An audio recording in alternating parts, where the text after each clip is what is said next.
Thank you tim Praise and Worship. Saya mengucapkan Happy Good Friday untuk semua jemaat yang dikasihi oleh Tuhan. Saya juga mau menyapa semua jemaat global kita di seluruh dunia dan para YouTube subscribers yang selalu setia mengikuti channel kebaktian kita.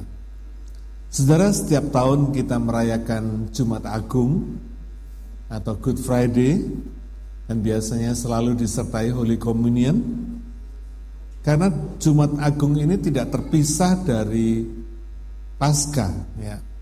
Karena tanpa kematian Tuhan di hari Jumat tidak ada kebangkitan di hari Minggunya. Tanpa Good Friday tidak ada Passover Sunday. Ini suara mic-nya masih menggema ya. Nah saudara, selama ini orang Kristen dan para teolog yang ada pada saat ini selalu melihat Jumat Agung dan Paskah itu terbatas sebagai suatu peristiwa yang terjadi di bumi ini 2000 tahun yang lalu, ya, tepatnya di Bukit Golgota. Mereka lupa bahwa peristiwa Golgota itu adalah satu eksekusi, satu penggenapan dari keputusan yang sudah diambil oleh Tuhan lebih dulu di dalam kekekalan. Ya.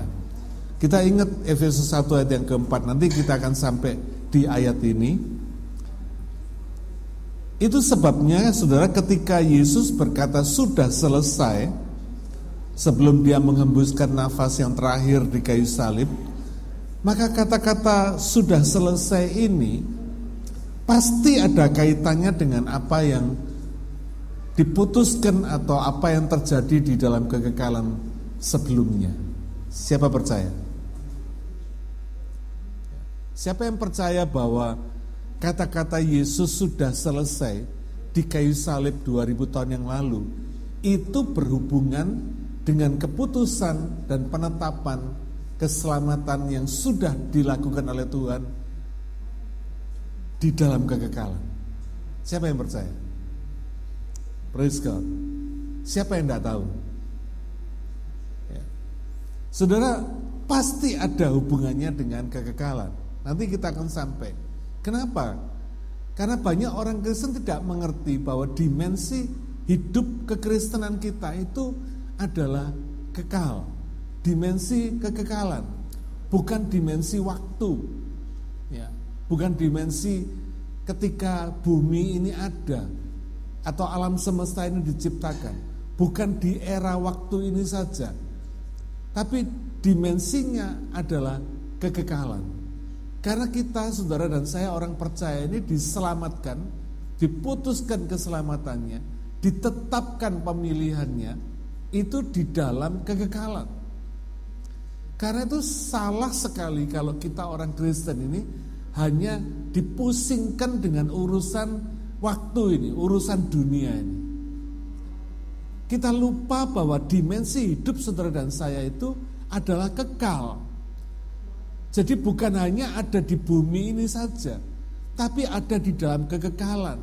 Kalau saudara ngerti dimensi kehidupan kita ini adalah kekal, maka saudara tahu bahwa ada sesuatu yang lebih penting, jauh lebih penting daripada urusan dunia ini saja. Ya. Karena itu saudara, ketika Tuhan berkata sudah selesai, itu pasti ada kaitannya dengan urusan kekekalan ini. Karena itu merupakan suatu pemenuhan janji yang sudah dibuat Tuhan di dalam kekekalan. Semua janji Tuhan yang saudara punya di dalam Alkitab itu sudah dilunaskan pemenuhannya, sudah dieksekusi di Golgota 2000 tahun yang lalu. Karena itu semua janji yang sudah dibayar lunas ini tentu ada konsekuensinya. Orang yang punya utang yang sudah dibayar lunas sudah tidak punya utang lagi. Ada konsekuensinya. Karena itu yang paling penting ketika saudara dan saya sudah diselamatkan, kita harus berpikir bagaimana sikap hidup kita, bagaimana karakter hidup kita ketika kita sudah diselamatkan, ketika hutang dosa saudara dan saya sudah dibayar lunas. Ya. Mari kita baca Yohanes 19 ayat yang ke-30.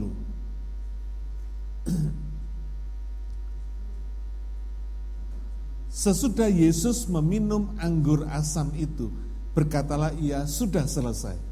Lalu ia menundukkan kepalanya dan menyerahkan nyawanya.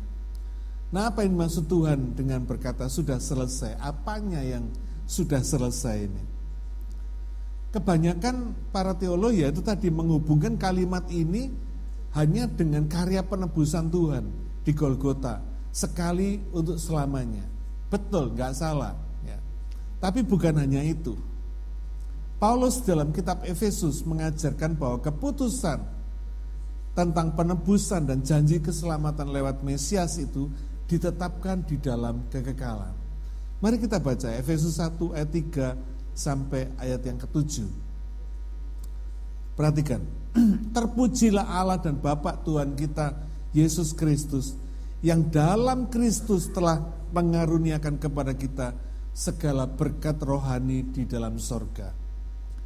Sebab di dalam Dia, di dalam Yesus, di dalam Kristus, Allah telah memilih kita sebelum dunia dijadikan, sebelum adanya waktu, supaya kita kudus dan tak bercacat di hadapannya. Dalam kasih Ia telah menentukan kita dari semula, maksudnya dari kekekalan, dari kekal sampai kekal, oleh Yesus Kristus untuk menjadi anak-anaknya, sesuai dengan kerelaan kehendaknya, supaya terpujilah kasih karunia-Nya yang mulia, yang dikaruniakannya kepada kita di dalam Dia yang dikasihinya.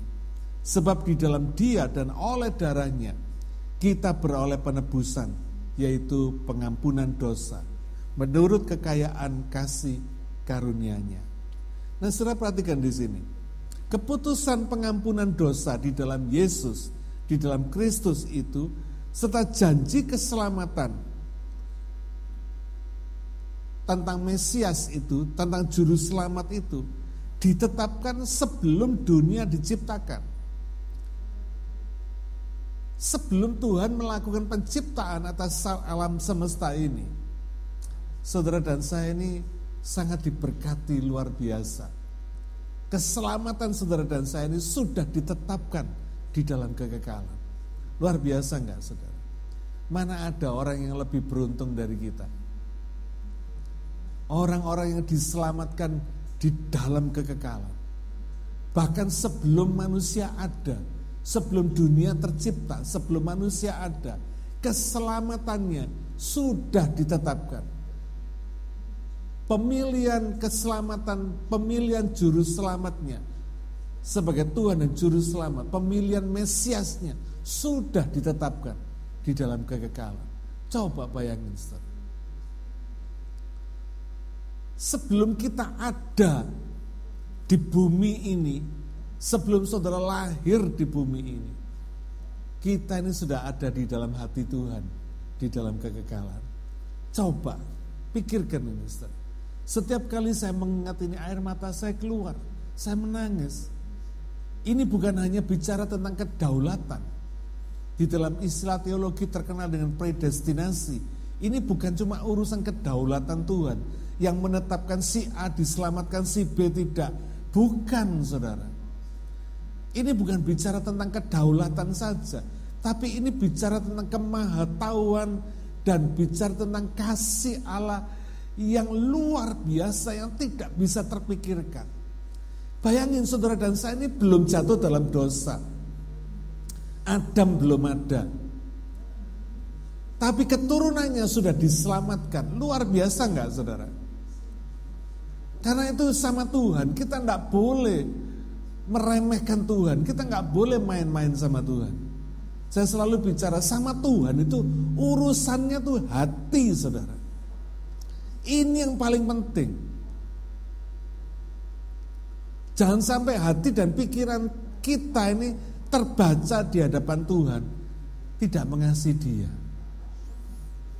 Kita masih lebih mengasihi dunia ini daripada Tuhan yang sudah menciptakan kita, yang sudah mengasihi kita sebelum dunia ada.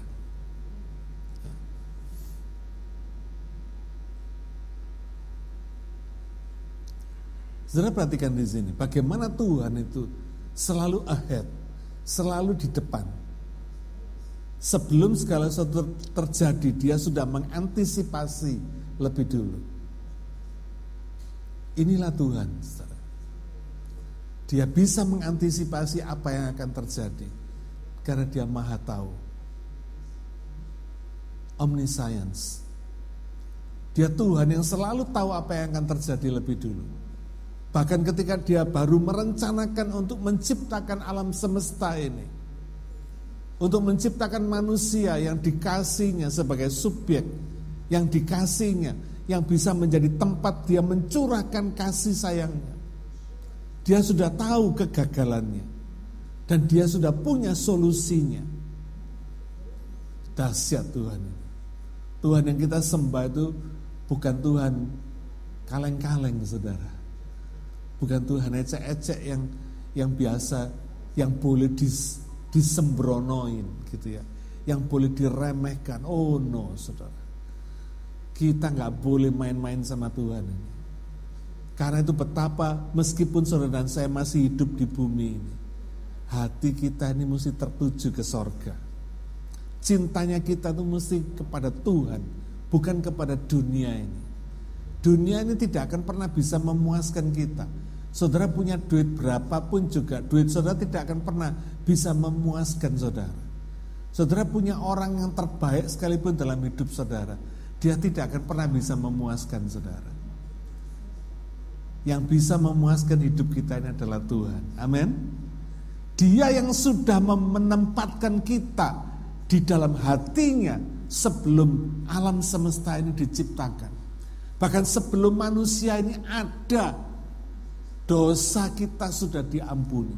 Sebelum kita berbuat dosa, dosa kita sudah diampuni lebih dulu di dalam kekekalan. Inilah Tuhan, saudara. Ini benar-benar Tuhan. Ya. Karena itu Tuhan itu tidak pernah panik dengan masalah yang terjadi dalam hidup kita. Kita seringkali panik kalau dokter bilang, wah kamu kena kanker, waduh panik kita, saudara. Divonis kanker sudah panik, saudara. Kenapa? Karena pikiran kita cuma di bumi ini. Tidak ada yang bisa menyelamatkan kita. Tidak ada obatnya kanker. Lupa bahwa dimensi hidup orang percaya itu di dalam kekekalan. Di bumi ini tidak ada obatnya. Di dalam kekekalan ada, saudara. Itu sebabnya ketika dokter memvonis saya kanker darah tahun 2019, saya cuma ketawa aja. Karena saya percaya hidup saya ini sudah ada di dalam tangan Tuhan sebelum saya ada. Amin. Jadi apapun yang terjadi dalam hidup saya ada di dalam kontrolnya Tuhan. Saya nggak panik, saya tenang aja. Ketika dokter berkata penyakit kamu ini incurable, artinya tidak bisa disembuhkan, saya cuma ketawa aja, saudara. Ketika dokter minta saya kemo, ya saya ikutin kemo. Saya datang, tiap kali saya datang ke rumah sakit untuk kemo, saya ketawa-ketawa, saya godain dokter, godain suster. Kenapa? Karena saya tahu hidup saya bukan tergantung kemo. Amin. Kalau saya boleh berkata, saya justru menikmati keadaan seperti itu. Saya selalu berkata, ini apa lagi yang Tuhan mau nyatakan dalam hidup saya? Karena hidup saya ini penuh dengan mujizat, saudara. Kalau ada persoalan, tandanya Tuhan sedang mau bikin mujizat yang baru. Dan saya akan melihatnya. Tangan Tuhan dinyatakan dalam hidup saya. Dan itu benar. Ketika saya di kemo, saya ikutin, dokter bilang kamu kalau kuat 9 bulan. Kalau kuat, ya masih bisa survive. Kalau nggak kuat, bye-bye. Saudara. 9 bulan. Saya cuma ketawa aja. Setiap kali saya ke rumah sakit buat kemo, saya masih ketawa ke TV, saudara. Dan apa yang terjadi? Memang benar. Tuhan kita dahsyat. Tidak ada satu rambut pun saya yang rontok ketika saya di kemo. Dokter sudah memperingatkan, kamu bakal tidak bisa makan. Bibirmu bakal pecah semua.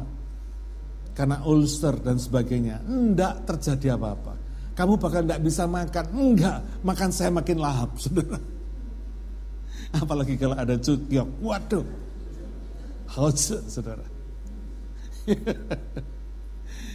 Saya nikmati. Karena saya melihat betapa Tuhan itu luar biasa, saudara. Badan saya enggak merasa sakit apapun. Saya tidak mual sedikit pun, tidak pusing apapun. Makan makin lahap. Dan Tuhan dahsyat. Saya kalau ke rumah sakit lihat orang-orang yang di kemo, kasihan sekali, saudara.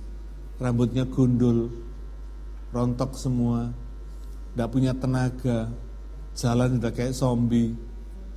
Saya masih ketawa-ketawa, saudara. Saya bilang, Tuhan, Kau memang dahsyat. Di dalam tangan Tuhan yang sudah mengetahui kita di dalam kekekalan, hidup saudara dan saya aman. Apapun yang terjadi dalam hidup, persoalan apapun yang ada dalam hidup saudara, jangan khawatir. Jangan pernah takut. Karena saudara dan saya sudah ada di dalam hati Tuhan sejak dalam kekekalan. Sebelum kita ada, hidup saudara dan saya, nasib kita ini sudah ada dalam tangan Tuhan.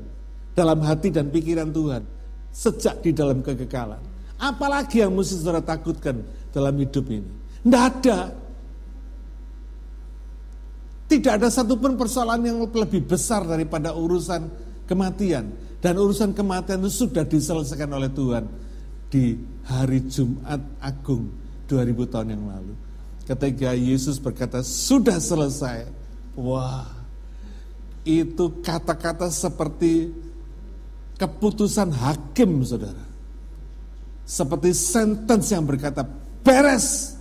Apanya yang beres? Hidup saudara dan saya beres. Segala utang-utang masalah kita beres. Sudah dibayar lunas. Tidak ada lagi yang belum lunas dalam hidup kita. Kalau saudara punya penyakit saudara sudah lunas dibayar 2000 tahun yang lalu. Ketika Yesus berkata, sudah selesai. Keren gak, saudara? Kita mesti bangga jadi orang Kristen, amin. Jadi anak-anak Tuhan kita mesti bangga. Karena itu jangan pernah berhenti menyaksikan Tuhan ya. Jangan pernah berhenti menyaksikan Tuhan. Tuhan itu dahsyat, saudara. Ketika saya mengalami banyak masalah dalam hidup saya, terutama penyakit.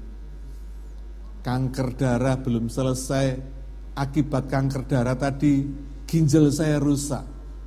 Sehingga sampai hari ini saya mesti cuci darah. Tiap hari saya mesti cuci darah. Ginjal saya belum selesai, kanker darah saya masih belum selesai, jantung saya mesti dioperasi bypass.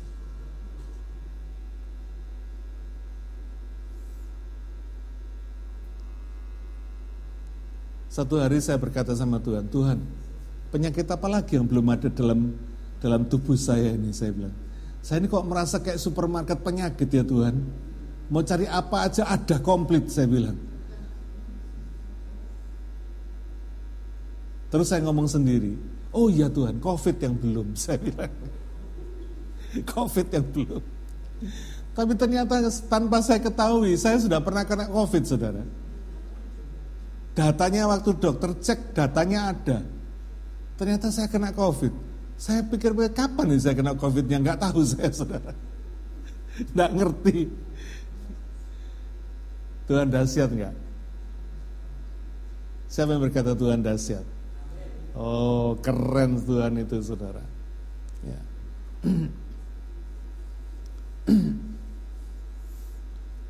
Tuhan selalu punya solusi di dalam persoalan kita.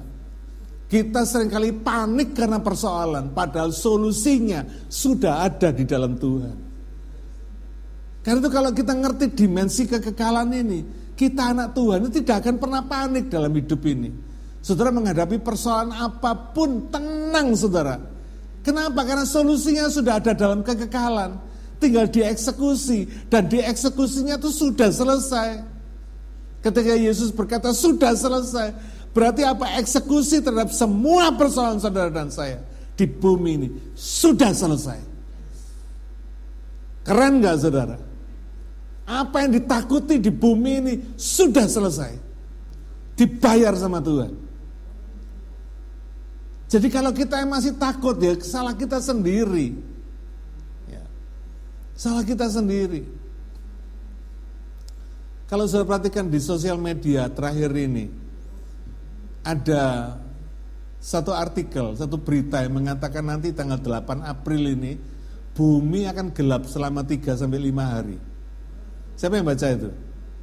Ya. Yang belum aware ya, saudara tak kasih tahu aja. Diprediksi bumi ini akan gelap selama 3-5 hari. Bukan karena gerhana matahari, bukan. Tapi karena ada partikel-partikel elektronik, elektromagnetik yang namanya foton, itu akan berjalan dan akan menutupi sinar matahari sehingga tidak bisa menembus sampai ke bumi. Selama 3-5 hari. Itu sebabnya katanya bumi ini akan gelap dari 3-5 hari. Saya nggak tahu kebenarannya karena saya belum menyelidiki. Tapi ini cuma artikel aja, kita nggak tahu ya benar atau tidaknya. Tapi saya mau kasih contoh ini sebagai satu ilustrasi. Kalau elektromagnetik fotonnya aja bisa begitu pekatnya sampai menghalangi sinar matahari sampai ke bumi. Kira-kira dosa saudara dan saya ini lebih pekat mana? Lebih pekat fotonnya atau lebih pekat dosa kita?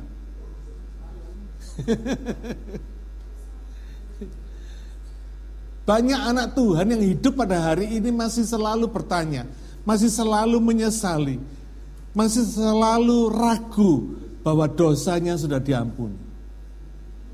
Saya selalu banyak pertanyaan kalau orang datang pada saya. Dia bilang, dosa saya ini terlalu besar Pak. Tidak ada yang bisa ngampuni dosa saya. Yang punya dosa ragu bahwa tidak ada yang bisa ngampuni. Termasuk Yesus pun belum tentu bisa ngampuni saya, katanya.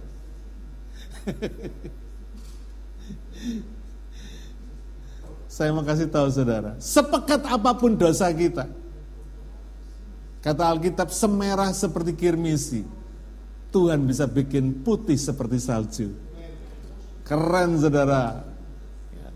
Kalau partikel foton yang begitu pekat akan menghalangi sinar matahari sampai ke bumi, saya mau kasih tahu saudara, sinar kemuliaan Tuhan yang sudah ditetapkan di dalam kekekalan, Yesus yang sudah ditetapkan sebagai Mesias dalam kekekalan, juru selamat kita, sinar kemuliaannya bisa menembus segala kepekatan dosa kita.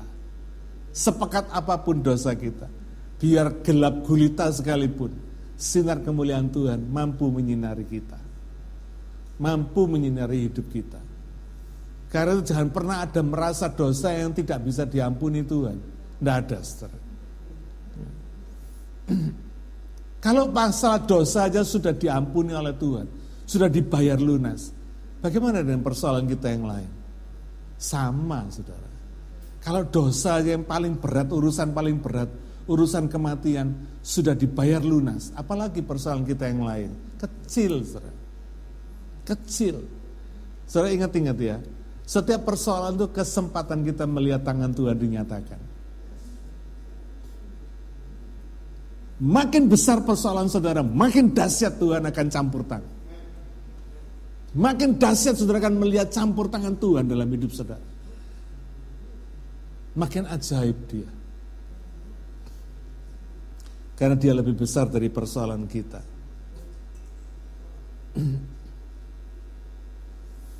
Itu sebabnya saudara harus tahu bahwa dimensi kehidupan kita itu bukan cuma sekedar di dalam era waktu ini. Tapi dimensi kita tuh dari kekal sampai kekal.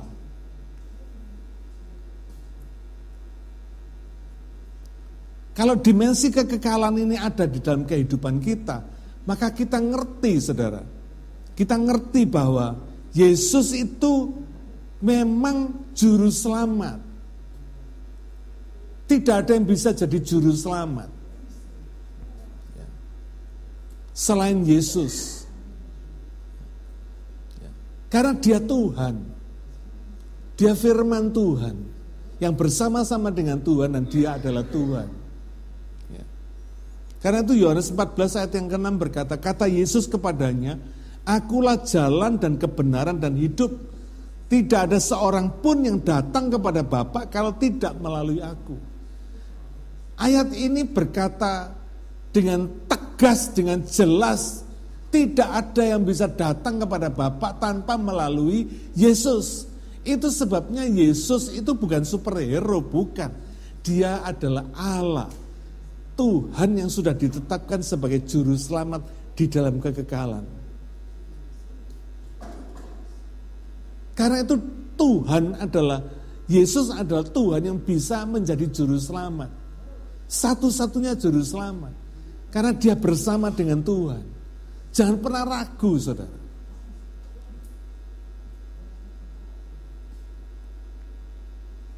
Tidak ada seorang pun yang datang kepada Bapa kalau tidak melalui aku, kalau tidak melalui Yesus. Ya. Karena itu kalau saudara ada yang masih ragu-ragu tentang Yesus, jangan ragu. Jangan menunda kesempatan saudara. Kalau saudara belum percaya, jangan tunda kepercayaan saudara. Datang kepada Tuhan, serahkan diri saudara kepada Tuhan, percayalah kepada Tuhan Yesus, dibaptis, saudara minta baptis, dan saudara akan bisa melihat hidup saudara dahsyat di dalam Dia. Hidup yang diberkati, hidup yang diubahkan oleh Tuhan. Karena ketika Dia berkata, sudah selesai, paid off, hutang kita dibayar, maka kehidupan saudara termasuk masa depan saudara selesai. Tidak ada yang perlu diragukan lagi. Ya.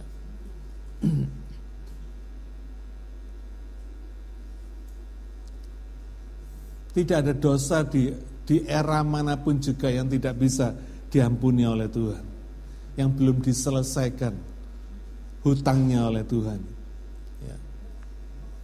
Karena itu iman dan percaya kepada Yesus itu keputusan yang harus saudara ambil. Bukan optional, tapi satu hal yang wajib saudara ambil. Karena ini menyangkut mati hidup kita, saudara. Ya.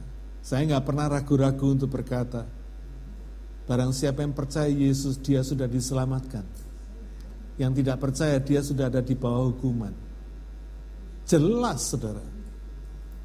Tadi itu, apa yang bisa menembus kepekatan dosa manusia kalau bukan sinar kemuliaan Tuhan di dalam Yesus? Amin.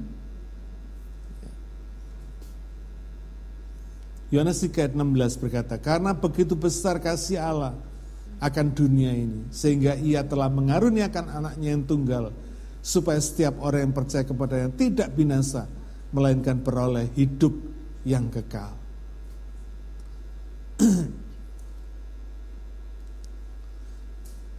Saya ingin mengajak saudara sekarang baca kitab Ibrani.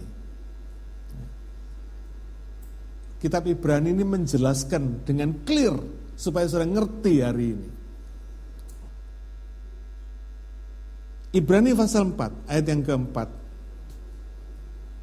sampai yang ke-11. Mari kita baca sama-sama ya. Ibrani pasal 4 ayat yang keempat sampai 11. 1, 2, 3.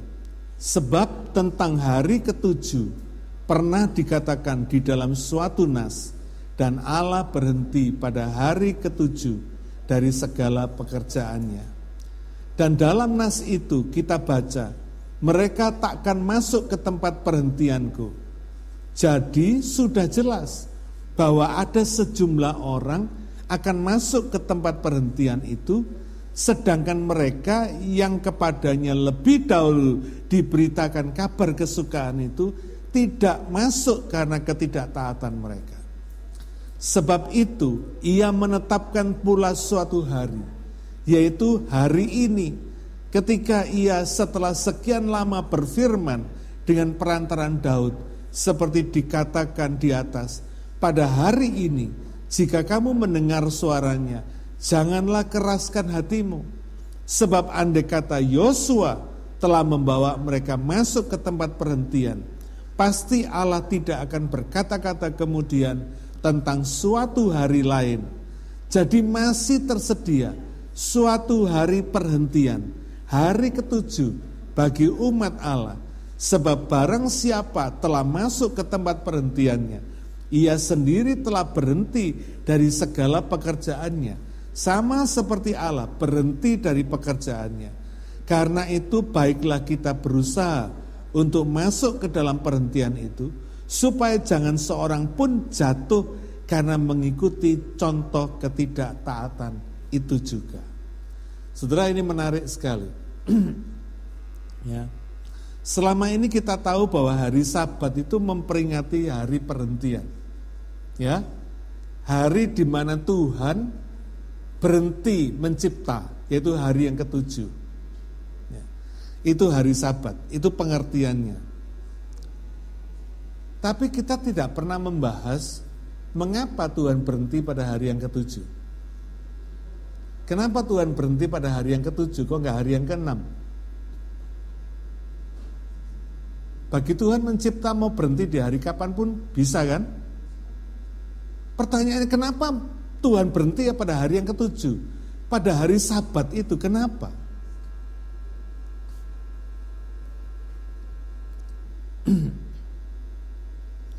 Pasti ada alasan kekudusan.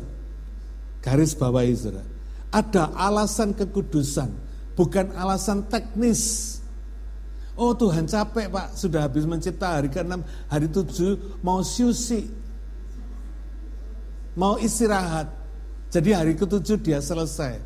Oh tidak saudara, Tuhan gak pernah capek, betul? Jadi dia berhenti, tentu ada alasan kekudusan, ada alasan rohani, ada alasan yang lebih daripada sekedar berhenti di hari ke-7.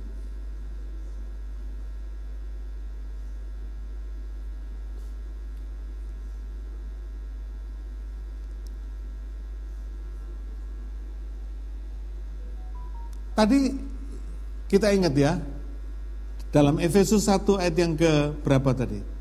Ayat yang keempat, ya. Ayat yang kelima, dikatakan, ayat yang keempat, sebab di dalam Dia, di dalam Kristus, Allah telah memilih kita sebelum dunia dijadikan, supaya, nah ini saudara, supaya kita kudus dan tak bercacat di hadapannya. Saudara ingat-ingat, urusan kekudusan ini nomor 1 bagi Tuhan. Sehingga ketika Tuhan tahu manusia ini bakalnya jatuh dalam dosa, Adam ini bakal jatuh dalam dosa, Tuhan sudah mengantisipasi dan memberikan solusinya dengan menyediakan juru selamat. Yesus dijadikan juru selamat. Supaya apa? Supaya manusia berdosa ini tidak terus ada di dalam dosa. Dikatakan supaya kudus dan tak bercacat di hadapannya. Tuhan mau supaya saudara dan saya kudus di hadapan Tuhan. Karena itu alasan kekudusan ini menjadi alasan utama ketika Tuhan berhenti dalam menciptaannya.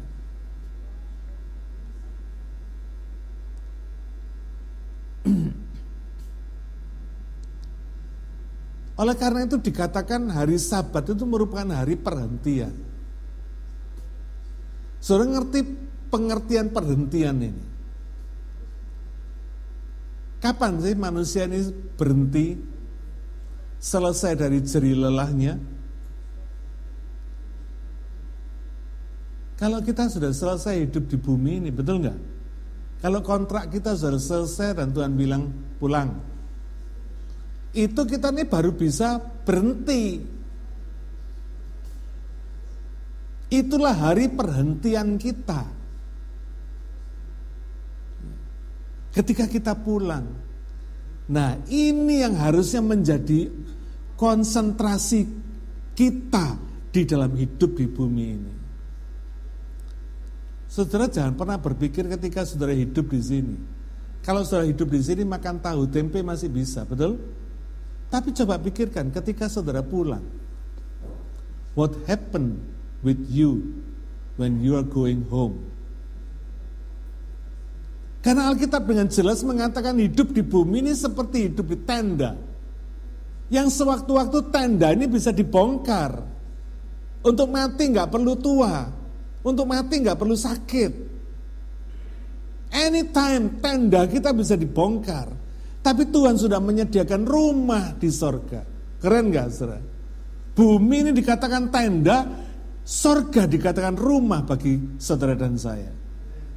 Dahsyat, saudara. Karena itu urusan perhentian, urusan kudus dan tak bercacat, ini merupakan concern dari Tuhan.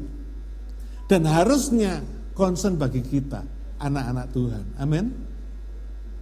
Siapa di sini yang selalu memikirkan kekudusan dalam hidup ini?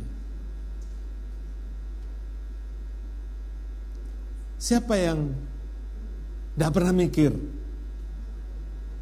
Easy going. Oh, kita kan manusia, Pak. Masih darah dan daging. Jadi bohong-bohong dikit tidak apa-apa. Curi-curi dikit tidak apa-apa. Tidak bisa, saudara. Ini concernnya Tuhan. Kudus dan tak bercacat. Karena itu ketika Tuhan berhenti pada hari yang ke-7, itu pun juga ada concern ini. Ada alasan kekudusan ini. Alasan kekudusan apa? Wong Tuhan baru menciptakan bumi ini. Tuhan baru menciptakan manusia ini dan manusia belum jatuh dalam dosa. Berarti kalau gitu apa alasan Tuhan berhenti pada hari yang ke-7? Capek? Enggak. Saudara lihat, apakah kebetulan Yesus mati di hari Jumat persis di batas hari Sabat? Sampai dia mati pun dia tidak sempat diminyai, dikasih rempah-rempah karena sudah sampai hari Sabat.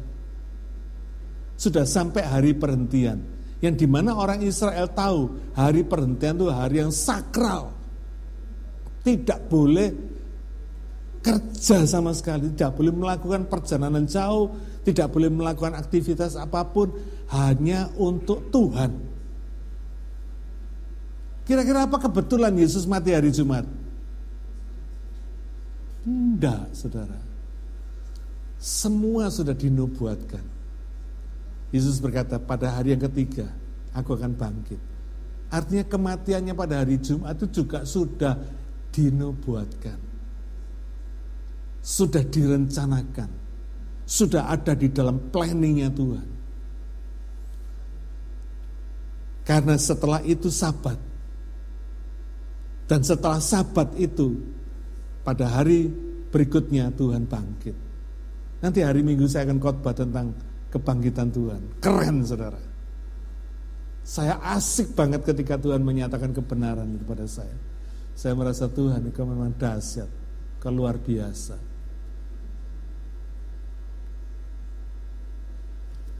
Alasan kekudusan. Jadi Tuhan berhenti mencipta pada hari yang ke-7. Itu sesungguhnya Tuhan sedang menghormati apa yang dilakukan Yesus 4.000 tahun berikutnya di Golgota. Tangkap ya, saudara ya. Apa yang dilakukan Tuhan ketika dia berhenti mencipta alam semesta ini pada hari yang ke-7, itu adalah dia menghormati apa yang akan dilakukan Yesus di Golgota 4.000 tahun kemudian, 2.000 tahun yang lalu. Dia hormati kematian Yesus. Dia tetapkan hari Sabat, hari perhentian. Dan dia berkata, kuduskanlah hari Sabat. Keluaran 20 ayat 8 berkata, ingatlah dan kuduskanlah hari Sabat.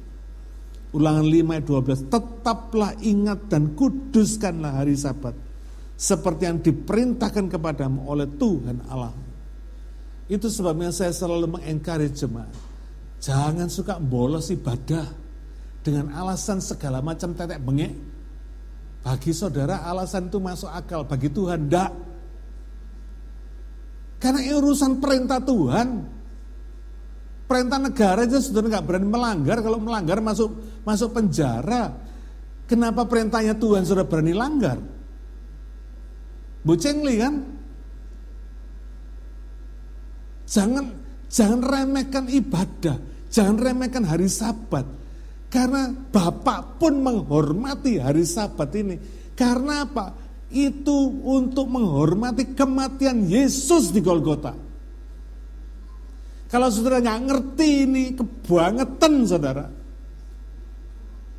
Kalau Bapak aja menghormati kematian Yesus, kenapa kita yang sudah diselamatkan oleh Yesus nggak menghormati kematiannya? Dengan melalaikan ibadah, dengan alasan apapun juga. Betapa mudahnya kita tuh meng-cancel ibadah hari Minggu untuk alasan-alasan yang lain. Kalau alasan sakit atau ada halangan yang memang betul-betul tidak bisa beribadah, itu lain. Tuhan tahu. Tapi kalau saudara tidak beribadah karena hati saudara tidak menomorsatukan Tuhan, saudara sudah berdosa terhadap apa yang dilakukan oleh Yesus di Golgota 2000 tahun yang lalu. Dia mati buat saudara dan saya. Mari kita hormati apa yang dia sudah lakukan buat saudara dan saya. Amin. Mari kita hormati.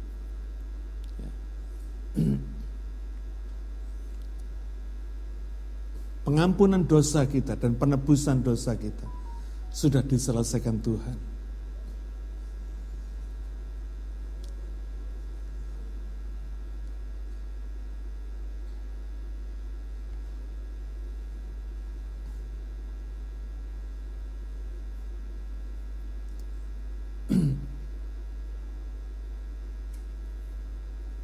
Harga pembayaran dosa kita itu tidak sedikit, saudara. Ketika Bapak menyerahkan Yesus, firman-Nya buat kita, mati di Golgota, itu bukan perasaan yang main-main, saudara. Dia putra tunggal Tuhan yang dikasih oleh Dia. Tak main-main, saudara. Dia berkorban buat saudara dan saya. Karena itu jangan pernah kita main-main. Jangan pernah kita remehkan Tuhan. Jangan pernah remehkan ibadah. Sungguhan, saudara. Saudara akan sangat menyakiti hati Tuhan. Ini bukan urusan saudara hadir di gereja. Tapi ini urusan hati saudara yang mengasihi Dia. Yang menghormati dan taat kepada Tuhan. Harga pembayaran dosa saudara itu Yesus. Nggak main-main. Satu hari ada ibu check-in ke hotel. Dia mau tinggal 1 malam. Besok paginya dia mesti bayar. Dia kaget lihat. Loh kok mahal banget katanya. Saya kan cuma tidur aja. Lalu resepsionis berkata, iya bu, ibu tidur di hotel bintang 5 ini. Di sini ada fasilitas lengkap ini. Ada gimnastik, ada pool, swimming pool, ada sauna, ada segala macam ada. Makan all you can eat dan sebagainya. Wah, saya enggak tahu itu, katanya ibu. Saya enggak tahu itu, saya kan cuma taunya tidur. Saya mau bayar tidur saya, bisa enggak suruh? Tidak bisa. Karena fasilitasnya sudah tersedia. Saudara pakai nggak pakai terserah, urusan saudara. Demikian juga kematian Yesus di Golgota itu sudah tersedia, sudah dibayar. Dosa saudara dan saya itu sudah dibayar. Kalau saudara nggak mau manfaatkan ya terserah kan gitu saudara. Terserah saudara. Tapi rugi kan? Karena dosa kita sudah diampuni. Karena itu kalau saudara nggak percaya Yesus, yang rugi saudara, bukan Tuhan. Yang rugi kita sendiri. Siapa di sini yang pernah diundang ke pesta kawin terus ditanya, kamu RSVP ya, bisa datang enggak? Gitu ya. Kenapa saudara? Karena kalau saudara RSVP, saudara bisa datang, saudara dibukan, saudara akan dipesankan tempat, dipesankan makanan, semua komplit. Yang kawin bayarin saudara untuk satu paket satu orang gitu ya. Jadi kalau saudara nggak datang, tetap dibayar enggak? Tetap mesti dibayar. Demikian juga hidup saudara dan saya.